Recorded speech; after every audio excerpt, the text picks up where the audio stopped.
मैंने 2 प्रेग्नेंट लड़कियों से शादी की थी। मेरी दोनों ही पत्नियों के पेट में नाजायज़ बच्चे थे। मैं उन बच्चों को अपना नाम देना चाहता था, क्योंकि इसके पीछे एक बहुत ही बड़ा राज छिपा हुआ था।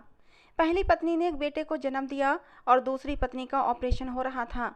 उसी समय एक मोची आया और एक खत मुझे देकर रोने लगा। मैंने जैसे ही उस खत को खोल कर पढ़ा तो मेरे शरीर से जान निकल गई। ऐसा लगा कि जैसे अभी मेरा दिल फट जाएगा, क्योंकि मेरी दोनों पत्नियां तो मेरे माँ बाप बचपन में ही मर गए थे। मुझे मेरी नानी ने ही पाल पोस कर बड़ा किया था। उन्होंने मुझे हर रिश्ते का प्यार दिया था। मुझे कभी किसी चीज़ की कमी महसूस नहीं होने दी थी। घर में और भी लोग थे, जिनमें मेरे 2 मामा और उनकी पत्नियां मौजूद थीं। नानी के अलावा घर में सबका व्यवहार मेरे साथ बहुत ही अजीब सा था। मेरी बड़ी मामी, जिनका नाम सरला था, उनकी आंखों में हमेशा अपने लिए नफरत ही देखी थी। वो कभी भी मुझसे सीधे मुंह बात नहीं करती थीं, जबकि मेरे मामा भी मुझसे सीधे मुंह बात नहीं करते थे। हाँ, मेरी छोटी मामी सीमा का व्यवहार मेरे साथ थोड़ा नॉर्मल था। वो मेरा कुछ ख्याल रख लेती थीं। नानी के बाद घर में मुझे वही अच्छी लगती थीं। बड़ी मामी सरला के कोई औलाद नहीं थी। उन्होंने अपनी बहन को अपने पास रखा हुआ था। बचपन से ही उसकी परवरिश करती चली आ रही थीं और उसे अपने बच्चों की तरह पालती थीं। बड़ी मामी की ये बहन उनकी शादी के बाद पैदा हुई थी। शालिनी की पैदाइश के बाद सरला मामी की माँ बीमार रहने लगी, इसलिए वो शालिनी को अपने ही घर ले आई थीं। छोटी मामी की एक ही बेटी थी, उसका नाम नेहा था। छोटी मामी की बेटी नेहा का व्यवहार भी मेरे साथ अच्छा नहीं था। हाँ, सरला मामी की बहन शालिनी का व्यवहार मेरे साथ अच्छा था। वो बचपन से ही मेरे साथ दोस्ताना व्यवहार रखती थी। वो अक्सर मेरे कमरे में आकर बैठ जाया करती थी और मुझसे बातें करती। मगर सरला मामी को ये सब बर्दाश्त नहीं होता था। वो उसे टोकती कि हर्षित के कमरे में मत जाया करो। गुजरते समय के साथ साथ मैं और शालिनी दिल ही दिल में एक दूसरे को पसंद करने लगे थे। ये बात मेरी नानी ने भी नोट कर ली थी। मेरे माँ बाप की इस घर में कोई भी निशानी मौजूद नहीं थी। ना ही उनकी कोई तस्वीर थी, ना ही कोई कपड़े थे। कभी कभी दिल में मेरी ये इच्छा जागती थी कि काश मैं अपने माँ बाप की शक्ल तो देख पाता। मेरे पास उनकी तो कोई ऐसी चीज़ होती, उनकी निशानी के तौर पर मैं अपने पास रख लेता। एक दिन मैंने अपनी इच्छा अपनी नानी के सामने जाहिर कर दी। मैंने अपनी नानी से पूछा, क्या मेरे माँ बाप की आपके पास कोई भी निशानी नहीं है? कम से कम मेरी माँ की या मेरे पापा की कोई तो फ़ोटो आपके पास होती। कम से कम मैं अपने माँ बाप को देख तो पाता कि वो कैसे दिखते थे। नानी ने कहा, बेटा, उस समय तस्वीरों वगैरह का कोई रिवाज नहीं था और तुम्हारे मम्मी पापा के कपड़े और सामान गरीबों को दे दिया गया था। नानी की बातों से मेरे दिल को तसल्ली नहीं होती थी। मुझे लगता था कि नानी मुझसे कुछ छुपा रही हैं। खैर, उन्होंने हमेशा ही मेरा ख्याल रखा था, मेरी हर जायज़ इच्छा को पूरा किया था। मुझे अच्छी शिक्षा भी दिलवाई थी। मेरी नानी का परिवार बहुत ही अमीर परिवार था। घर में पैसे की कोई कमी नहीं थी। बड़े मामा की खुद की एक कंपनी थी, वहीं पर मुझे जॉब पर भी रखवा दिया था। सरला मामी ने बहुत हाथ पैर मारे कि मुझे मामा की कंपनी में जॉब पर ना रखा जाए, लेकिन यहाँ पर नानी की ही चली थी। मामा और मामी के ना चाहते हुए भी नानी ने मुझे कंपनी में जॉब पर लगवा दिया था। अब मामा मेरे काम से खुश रहते थे। उस दिन मैं खुशी खुशी घर पहुंचा। सबसे पहले नानी के कमरे में जाने लगा कि दरवाजे पर ही मुझे नानी और सरला मामी की बातें सुनाई दी। मैं दरवाजे पर ही रुक गया। मामी बहुत ही नफरत भरे शब्दों में कह रही थीं, मम्मी जी, मैं उस कमजात लड़के को अपनी बहन नहीं दे सकती। हम लोग तो खानदानी लोग हैं, खानदान देकर ही अपनी बेटी देते हैं, और ये तो पता नहीं। इतना कहते ही सरला मामी चुप हो गई थीं। नानी ने कहा, देखो बेटा, वो तुम्हारे सामने पला बड़ा है। वो तुम्हारी बहन को बहुत पसंद करता है, उसे बहुत खुश रखेगा। उसने कभी ऐसी कोई हरकत नहीं की है जिससे हम उसकी जात पर कोई इल्जाम लगाएं। लेकिन मामी इस बात को मानने पर तैयार नहीं थीं, जबकि कुछ पलों की इस बातचीत के बाद मैं जान गया था कि ये लोग मुझसे नफरत क्यों करते हैं। मैं अपने कमरे में आकर लेट गया। मेरी आंखों से आंसू बह रहे थे। काफी देर रोने के बाद भी मेरे दिल को सुकून नहीं मिला था। सरला मामी के शब्द मेरे दिमाग में हथौड़े की तरह लग रहे थे। शाम को दरवाजा बजने लगा। ये मेरी नानी की आवाज़ थी। मैंने ना चाहते हुए भी दरवाजा खोल दिया। नानी के चेहरे पर चिंता की लकीरें उभरी हुई थीं। वो मुझे देखकर मुझसे पूछने लगी, हर्षित बेटा, क्या हो गया है तुम्हें? क्या किसी ने कुछ कह दिया है? इतने परेशान क्यों हो?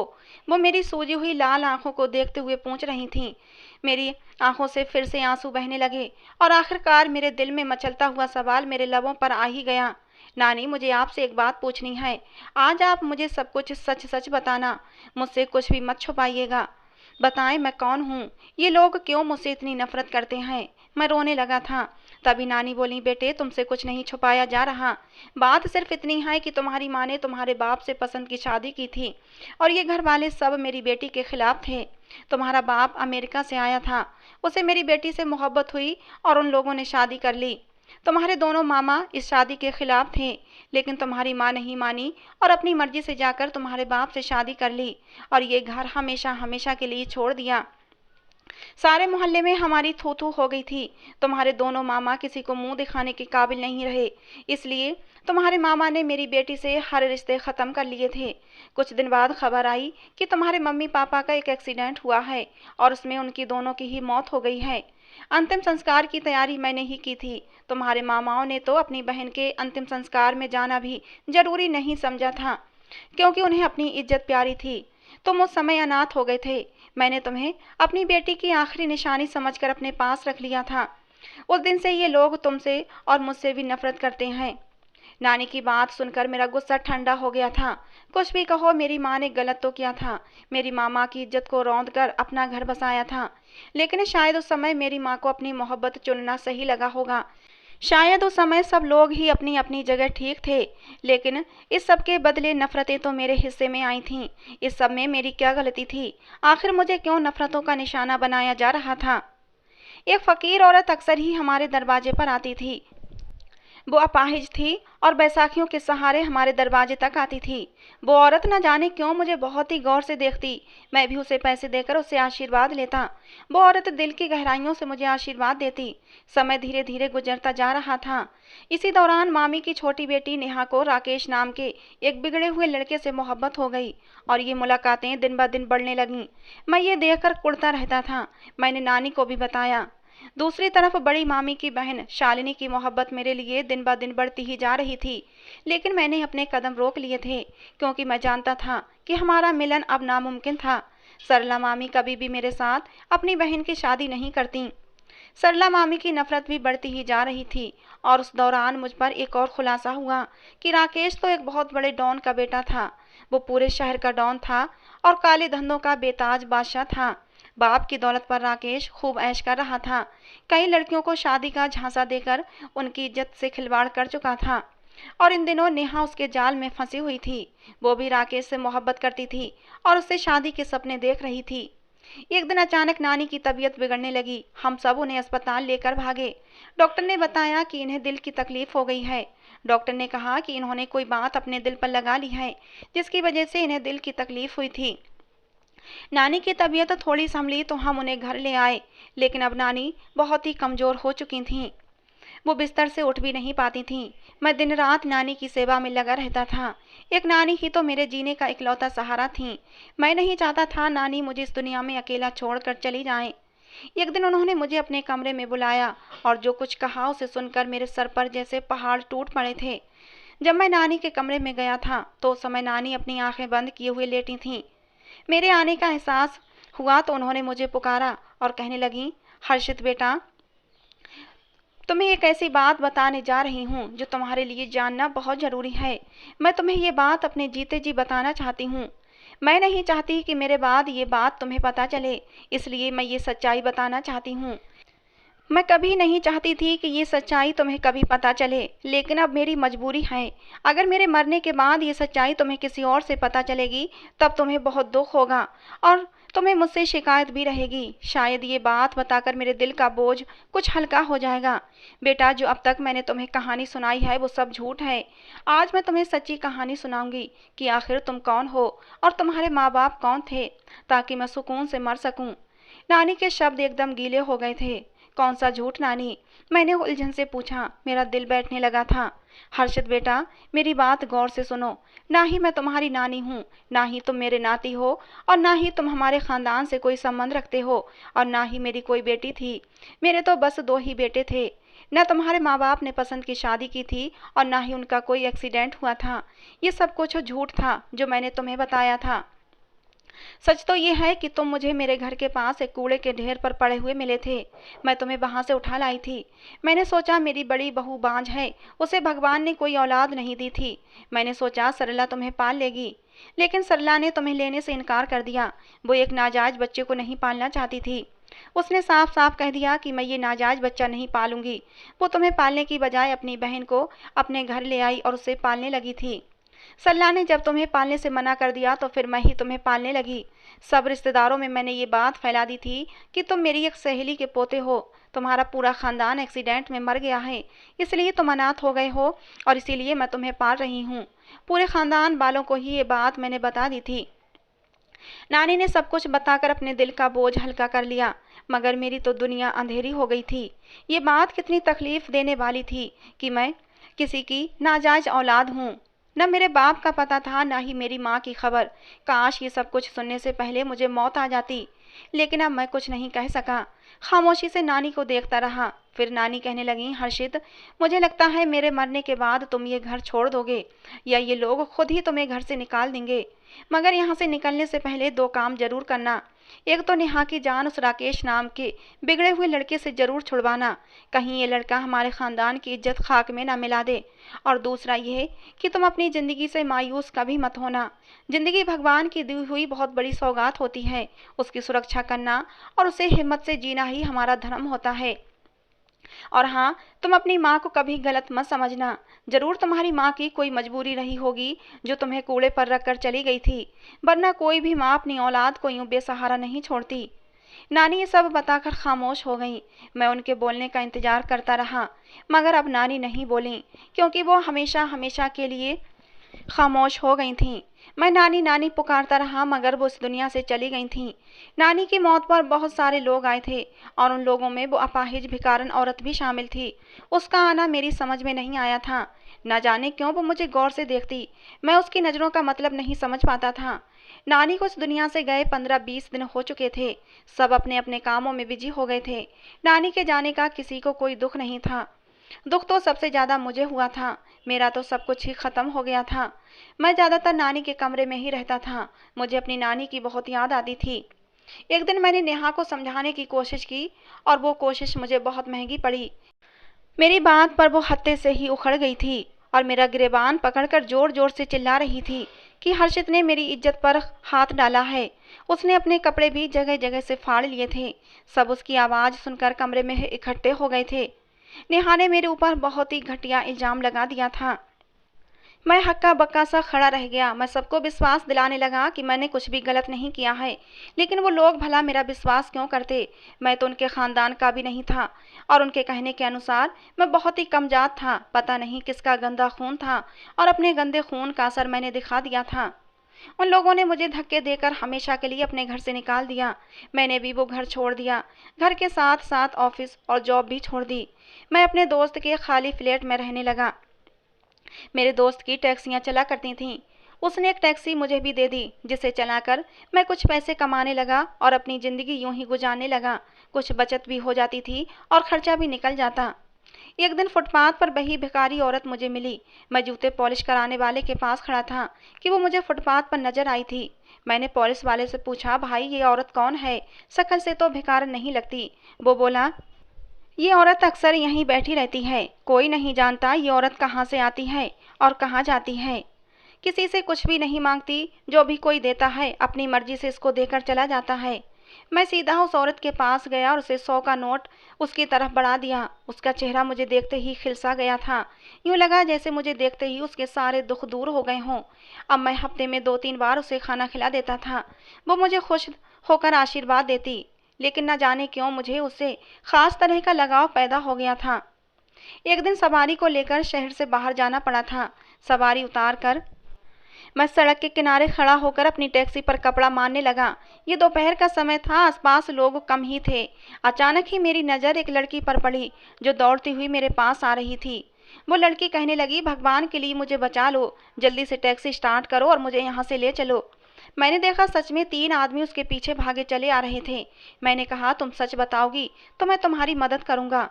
वो बोली, उनमें से एक मेरे पापा हैं और 2 मेरे भाई हैं। मुझसे बहुत बड़ा पाप हो गया है। मैं किसी के नाजायज बच्चे की माँ बनने वाली हूँ। वो लड़का मुझे धोखा देकर भाग गया है।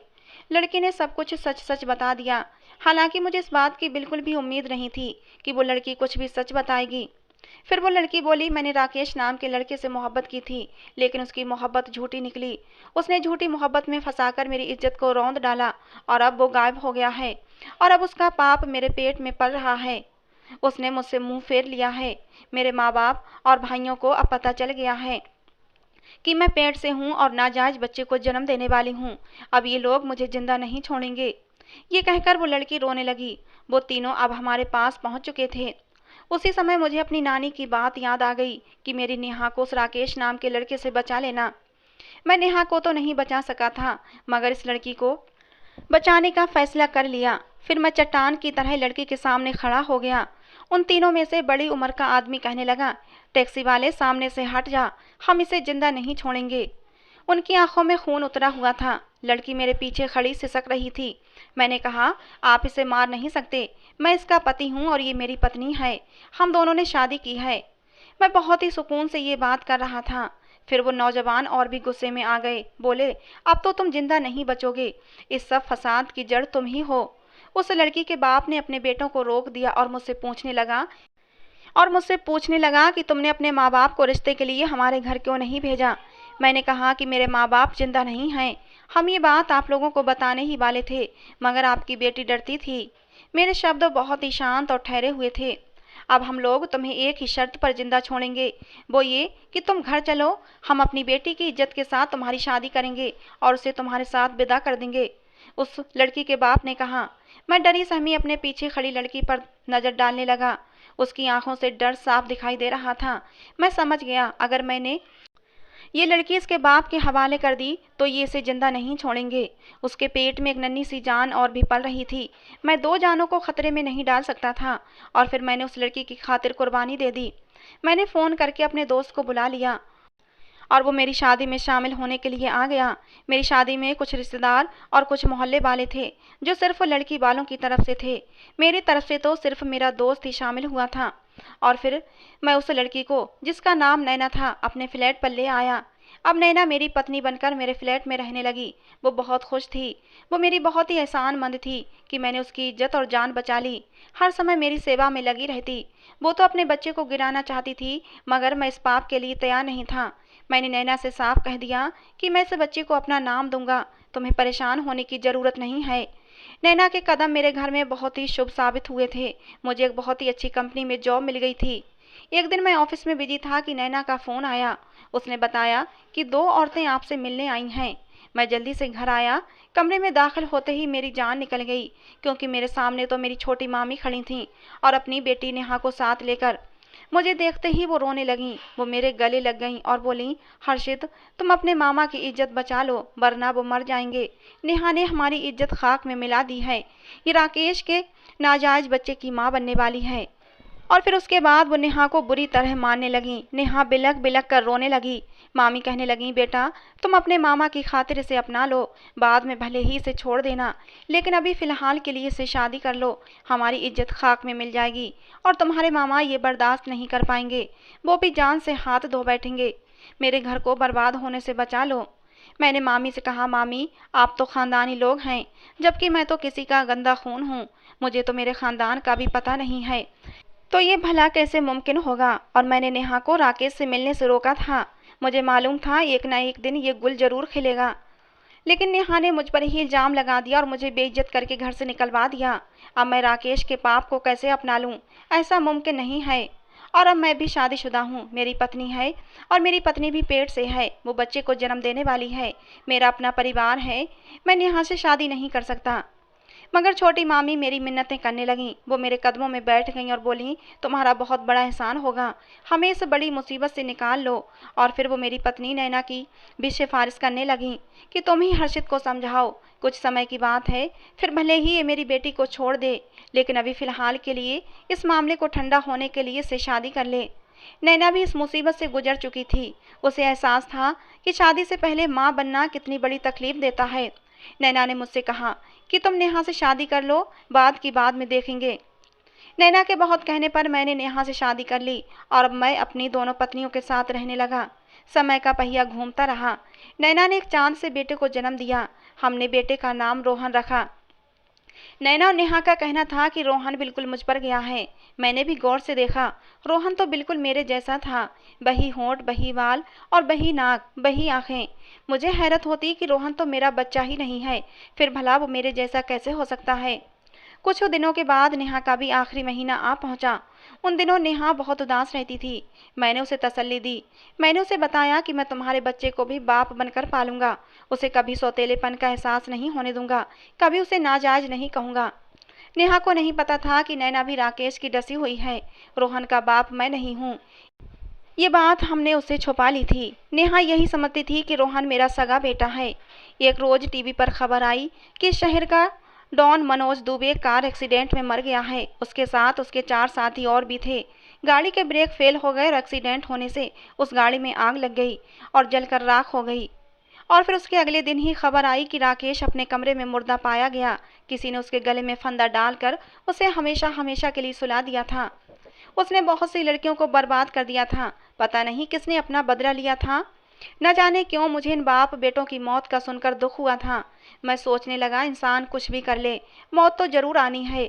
इंसान के किए हुए पापों की सजा उसे दुनिया में ही मिल जाती है। दोनों इतनी बड़ी दौलत के मालिक थे, लेकिन फिर भी जब उनकी मौत हुई तो कोई उन्हें कंधा देने वाला भी नसीब नहीं हुआ। एक दिन मैं ऑफिस से घर आ रहा था। दिल में ख्याल आया कि उस अपाहिज फकीर औरत से मिलने जाऊं। मैं अब उस औरत को माँ जी कहने लगा था, लेकिन मुझे वहां जाकर पता चला कि उस भिखारन को मरे तो काफ़ी दिन हो गए हैं। मुझे ये बात वहां पर खड़े एक रेडी वाले ने बताई थी। उसने बताया कि उस औरत के मरने से पहले उसने एक खत अपने साथ बैठे मोची को दे दिया था और कहा था कि मेरी ये अमानत उस लड़के तक पहुंचा देना।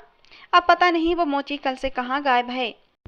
मेरे पूछने पर उस रेड़ी वाले ने बताया कि उस भिखारन का कोई परिवार नहीं था। उसका अंतिम संस्कार एक मुस्लिम परिवार ने किया था और उन्होंने अपने रीति रिवाज के अनुसार उसे दफना दिया था। मैंने उस रेड़ी वाले से कहा कि मुझे उसकी कब्र के पास लेकर चलो। रेड़ी वाला मुझे कब्रिस्तान ले गया, जहाँ पर कुछ ताज़ा कब्रें बनी हुई थीं। उन पर कुछ नाम की तख्ती भी लिखी हुई थी, लेकिन उस भिखारन की कब्र के ऊपर कोई भी नाम नहीं लिखा हुआ था, क्योंकि वो बेचारी तो अनाथ थी। मैं उस कब्र के पास बैठकर बहुत देर तक उसकी आत्मा की शांति के लिए प्रार्थना करता रहा और फिर घर वापस आ गया। घर जाकर नैना ने मुझे बताया कि नेहा की तबीयत खराब हो गई है और उसकी माँ उसे हॉस्पिटल लेकर गई है। उसकी डिलीवरी का समय हो चुका था। मैं और नैना भी अस्पताल पहुंचे। डॉक्टर ने बोला कि नेहा का ऑपरेशन करके बच्चा निकालना पड़ेगा, क्योंकि नेहा की हालत बहुत ख़राब हो रही थी। कुछ क्रिटिकल कंडीशन आ गई थी।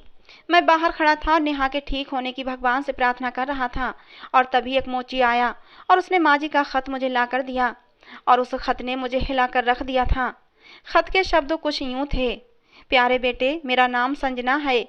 मैं एक पढ़ी लिखी और एक बहुत ही इज्जतदार घराने से संबंध रखती थी और मेरी शादी मनोज दुबे से हुई थी। मैं अपने माँ बाप के साथ दुबई में रहती थी। मनोज मुझे शादी करके इंडिया ले आया था। 1 साल हम खुशी खुशी रहे। फिर हमारा बेटा हुआ, जिसका नाम मैंने राकेश रखा। वो हमारी आंखों का तारा था। फिर धीरे धीरे मुझे पता चला कि मेरा पति अच्छा आदमी नहीं है, वो बहुत बड़ा स्मगलर है। मैंने उसे ये धंधा छोड़ने के लिए कहा, जिस पर हमारे बीच झगड़े बढ़ने लगे थे और यूँ हमारे संबंध में दरार बन गई। और जब राकेश 1 साल का हुआ तो फिर मैं दोबारा से उम्मीद से हो गई और फिर एक दिन मेरे पति ने मुझे मार पीट कर घर से निकाल दिया। मेरा अपने माँ बाप से भी कोई कांटेक्ट नहीं हो रहा था, इसलिए मैं भिखारियों की एक झुग्गी में आ गई। पेट की आग शांत करने के लिए मैं भी भीख मांगने के लिए निकल खड़ी हुई कि वहीं एक तेज आते ट्रक से मेरा एक्सीडेंट हो गया। फिर मुझे एक सरकारी अस्पताल ले जाया गया, मेरा इलाज करवाया गया, लेकिन मेरी कमर की हड्डी ठीक नहीं हो सकी। मेरी रीढ़ की हड्डी टूट गई थी। मैं अपाहिज हो गई थी। अब मेरा इन भिखारियों के सिवा कोई भी नहीं था। मैं बैसाखियों के सहारे चलती थी। 9 महीने बाद मैंने दूसरे बेटे को जन्म दिया। मैं ये सोचकर रोने लगी कि मेरे बच्चे का क्या भविष्य होगा। बड़ा बेटा बाप की तरह डाकू बनेगा और छोटा बेटा माँ की तरह भिखारी बनेगा। मैंने फैसला कर लिया कि मैं अपने इस बच्चे का फ्यूचर ख़राब नहीं करूंगी, इसलिए मैंने अपने बेटे के पैदा होते ही उसे एक अमीर घराने के सामने कचरे के ढेर पर रख दिया। निगरानी के लिए मैंने अपने एक साथी लड़के को बिठा दिया था कि देखो कौन मेरे बेटे को उठा कर ले जाता है। और फिर उसी बराबर वाले घर से एक औरत ने मेरे बच्चे को उठाया और फिर मेरा बेटा वहीं पर पलने लगा। बेटा, मैं तुम्हारी माँ हूँ। इस शहर का डॉन मनोज दुबे तुम्हारा बाप और राकेश तुम्हारा भाई है। मुझे तुम्हारी जिंदगी की एक एक पल की खबर रहती थी। तुम्हारी नानी के बाद वो लोग तुम्हें अपने घर से निकाल चुके हैं। शालिनी नाम की लड़की ने मुझे सब बता दिया था। मेरे इस खत का मकसद यही है कि मैं तुम्हें बताऊं कि तुम अपने माँ बाप की जायज औलाद हो, तुम नाजायज नहीं हो। ये सब मैंने तुम्हारे अच्छे फ्यूचर के लिए किया था। बेटा, हो सके तो मुझे माफ़ कर देना। खत पढ़कर मैं काफ़ी देर तक रोता रहा। तकदीर के इस खेल पर हैरान होता रहा कि वो मुजरिम स्मगलर मनोज दुबे मेरा बाप था। जिस लड़के से मैं नफरत करता था वो मेरा भाई था और वो अपाहिज औरत मेरी माँ थी। मैंने उसकी कोख से जन्म लिया था और मैं तो उसकी सेवा भी नहीं कर सका। मैं ख्यालों में गुम था कि तभी नर्स ने बाहर आकर बताया कि आपकी पत्नी ने एक प्यारे से बेटे को जन्म दिया है। मैं खुशी खुशी अंदर कमरे में नेहा के पास पहुंचा। वो बेड पर लेटी हुई थी। उसके बराबर एक प्यारा सा बच्चा आंखें मूंदे लेटा था। वो भी बिल्कुल मेरे जैसा था। ये भी कुदरत का कैसा अजीब खेल था। दोनों ही बेटे मेरी ही शक्ल के थे। सब कहने लगे कि दोनों बेटे मुझ पर गए हैं। मैं दिल ही दिल में बहुत खुश हुआ। आखिर दोनों मेरा ही तो खून है, मेरे भाई के बच्चे हैं। नाजायज ही सही, खून तो मेरा ही था। मेरे भाई और बाप को उनके किए की सज़ा मिल गई थी।